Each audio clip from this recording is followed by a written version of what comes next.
ఆ శక్తులన్నీ మనం ఈరోజు చాలా చిన్న శక్తులు, కానీ మనందరి మీద పెత్తనం చేస్తుంది. ఒక్కొక్క రూపంలో ఒక్కొక్క తరగతి మీద పెత్తనం చేస్తుంది. ఆ రకంగా ఐక్యంగా మనం పోరాడాల్సిన అవసరం ఉంది. ఈరోజు మీరు సమావేశం ఈ విషయాలన్నింటినీ చర్చించి ఎలా దళితుల మీద జరుగుతున్న వాటిని ఎలా ఎదుర్కోవాలి ఆలోచించాలి. మనం ఎదుర్కోవడానికి మనం ఒక్కరమే కాదు, ఈ సమస్యలు ఎదుర్కొనే దానికి మిగతా వాళ్ళని కూడా ఆహ్వానించాలి. పక్కన స్నేహం చేయాలి. స్నేహం ఎప్పుడు చేస్తారు?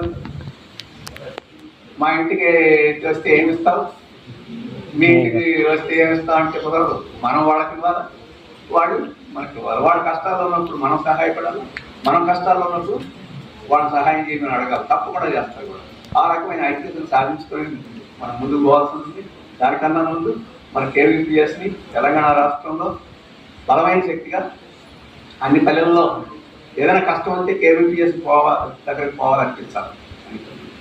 ఏదైనా జిల్లాలో కూడా కానీ ఆ రకమైన పద్ధతిలో మీరు సంస్థను కూడా అభివృద్ధి చేసి ముందుకు తీసుకెళ్తారని ఈరోజు ఈ శిక్షణా తరగతులు దానికి దోహదపడతాయని చెప్పేసి ఆశిస్తూ ఈ శిక్షణా తరగతుల్ని నిర్వహించినందుకు రాష్ట్ర కార్యవర్గాన్ని దాన్ని ఇక్కడ